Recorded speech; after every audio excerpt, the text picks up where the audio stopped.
Hello mga ka-designs, welcome back to our part 3 o orthography tutorial. Last video ay nagbigay ako dun sa ating part 2 na object for you to solve the orthographic projection. So ngayon, sa mga sumubok, ito na yung kasagutan. Sa gagawin nating orthographic projection ngayon, we will still use the same drawing materials and tools, but we will add the architectural template or drawing template sa binigay kong object. Kung mapapansin niyo ay meron doon na idagdag na shape, hindi na lang siya puro straight lines. Ngayon meron na siya circle. So kailangan natin ng architectural plate or yung drawing plate na mayroong mga different size ng circle. Kung kompleto na ang lahat ng gagamitin, so start na natin. So first, as usual, we need to study the given object. Okay, next one is to determine the views and the arrangement of the drawing paper. So to determine that, we need to draw horizontal line and vertical line. So this horizontal and vertical lines will be our guide in locating the first view. So dito natin siya ilalagay. So next is determine the size. Kaya upon studying the given object, so dapat dun pa lang na-identify na natin yung size niya. So the height is 4, the width is 4, and the depth is 5. And as you can see, din sa object natin is meron siyang circle. So the diameter of the circle is 1 cm. We will measure 4 is 4 again. 4. And the distance is that. And the width is from this point is 5. Okay. From this point, we'll draw vertical line. From this point, we'll draw vertical line. Vertical line. I can't believe this. The orthographic box of the front view and the right side view. Okay, para magawa natin yung iba, kailangan natin ng tulong na triangle. Okay, so we have two triangles, 30 by 60 and 45 by 45, but this time we will use the 45-degree triangle. So from this point,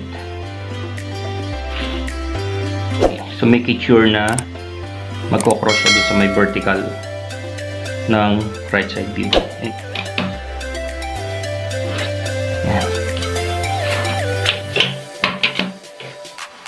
Okay, from point, cross. Okay, first intersection, the second intersection, lahat ng yan ipo-project natin. Project and project this point, okay,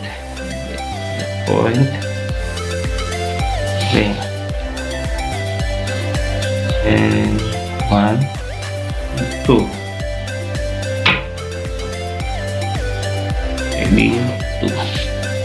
We are now done with the 1, 2, 3, 4, 5 orthographic box. This point.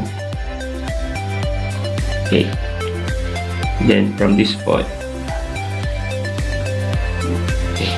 Since pares sila ng width ng front view, which is 4, so gagawin natin siyang 4. Okay. So we are now done with the orthographic boxes. 1, 2, 3, 4, 5, 6. Okay, next is we need to draw the details. So the half thing is half.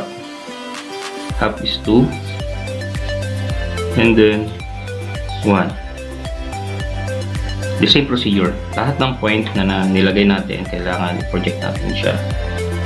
Vertical and horizontal. Okay, ganyan lang siya. I think meron tayong 0.5 dito. 0.5 and 0.5.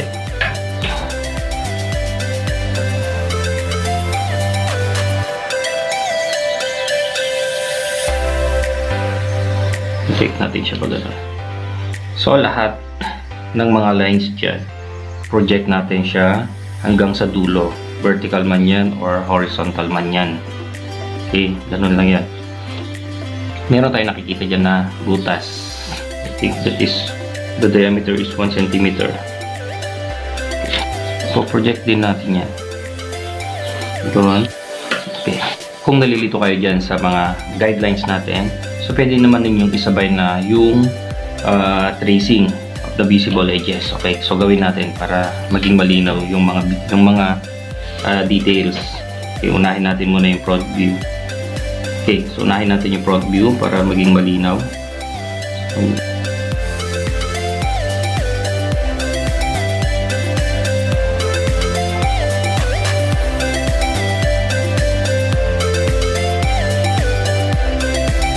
Okay, so ganyan yung magiging itsura ng ating front view. Pero hindi pa tapos yung ating front view kasi meron pa tayo yung hidden lines doon sa mga hidden parts ng object natin. Huli na lang natin yung hidden lines mamaya. So iti-trace na lang muna natin yung mga visible edge nya and the other details. So as you can see, naka-project na silang lahat dyan. So dito, para magawa natin dito, kailangan din natin i-identify yung itsura ng ating right side view. Okay. So and then yung half ng 4 na height. So naka-project naman na siya yung half niya dito. So ang gagawin na lang natin is pag sasalubungin natin sila. Okay, yung vertical edge na nandun. Yan. Kung napapansin nyo, magkatapat sila. Hanggang dun yan, magkakatapat sila yan. And then next natin is merong cut dun sa may gitna. Kunin natin yun ng ano niya, 2, 4. So, think that is 2. Okay, yung 2. So, yung 2 na yan, gawin lang muna nating light lines. Okay, light lines lang muna siya kasi magiging hidden lines din yan mamaya.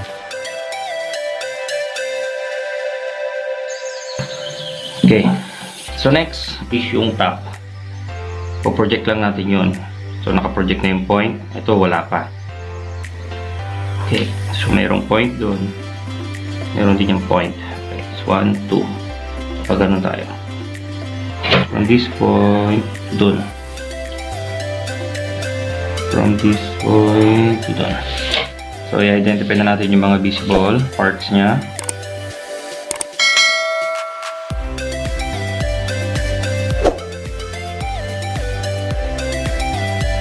So, nakakatapos tayo ng tatlo. Next na natin is yung left side view. So, the same procedure, hanapin natin yung mga point. So, meron ditong intersection 1. Meron din diyang intersection 2. Okay, so project lang natin siya pababa. Yun.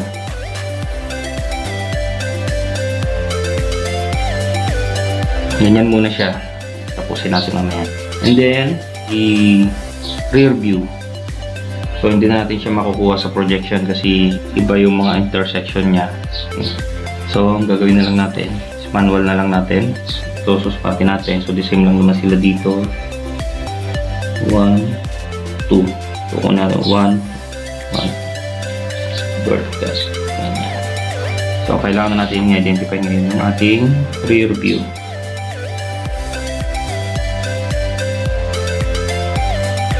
So, next natin ay yung ating rear view, yung bottom view. Okay, so yung mga point na yan, nandiyan na sila. Project. Yan, project na sila. So, identify na lang natin yung ating visible parts.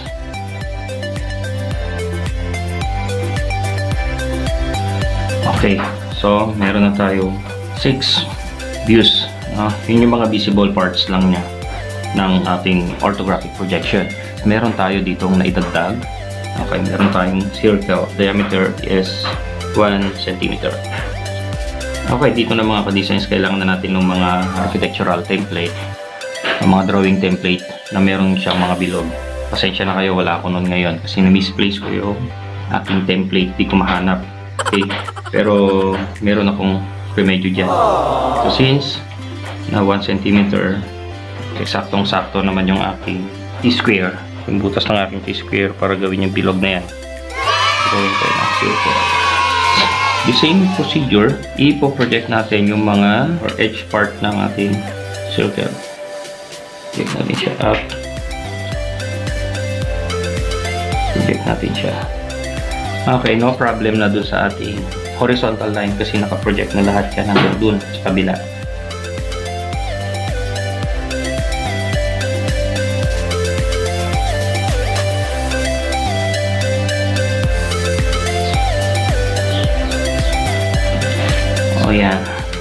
next step is to show the hidden edges or the hidden parts of the object by using the hidden lines or invisible lines.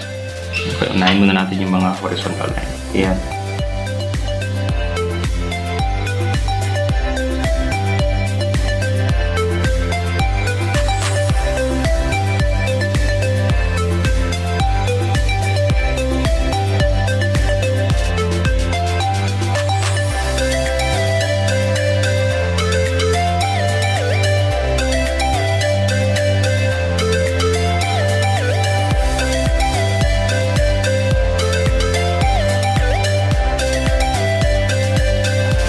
Projection, okay na. Projection, okay na.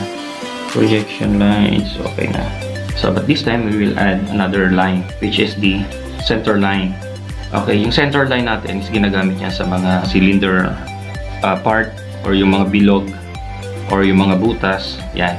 Okay, kung napapansin niyo yung mga cursor ng mga sniper, telescope nila, meron sila yung mismong pagkasintahan. So, yun, the same lang din dito. Gagamitin natin siya dito. Okay, sa paggawa ng center line, so i-start natin siya sa gitna, yan. And then, nagawa muna tayo na horizontal. Okay, yan. Horizontal. The same din dito, kasi may mga center line sila.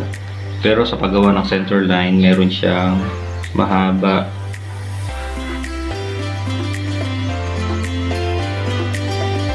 So, ganyan ang magiging itsura niya. And the same here. Since na hindi natin siya na-project sa taas, project natin yung gitna. Ito na yung gitna na. So, project natin siya ulit. Doon, hanggang dito sa may part na to. Project natin siya papunta ron. So, nagkaroon na naman doon. Yan. Kuha natin yung center niya. And then dito, the same lang din. Project natin yung gitna na meron doon. So, project lang din natin ulit siya. Papunta ron. Okay, naka-project lahat sila. Vertical part niya. Ayan. Okay. Ayan, hanggang dun sa may part.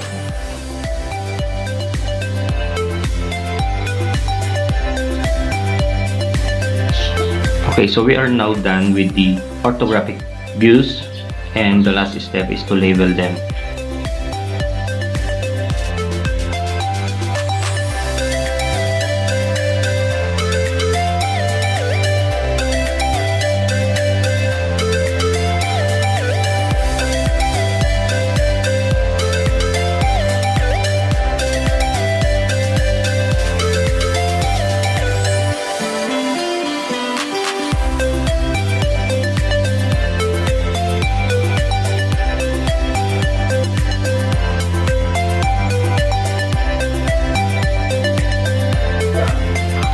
Okay, tapos na yung ating orthographic projection. Sana ay meron kayong natutunan at sana ay nakuha ninyo ang kasagutan dun sa ating binigay na object dun sa ating part 2 tutorial.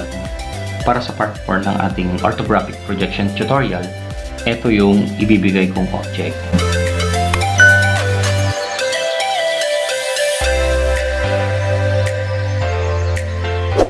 For more videos like this, don't forget to subscribe, comment, and hit the bell button below para na rin maging updated kayo sa mga susunod pa nating mga tutorial. See you guys sa ating part 4 orthographic projection tutorial.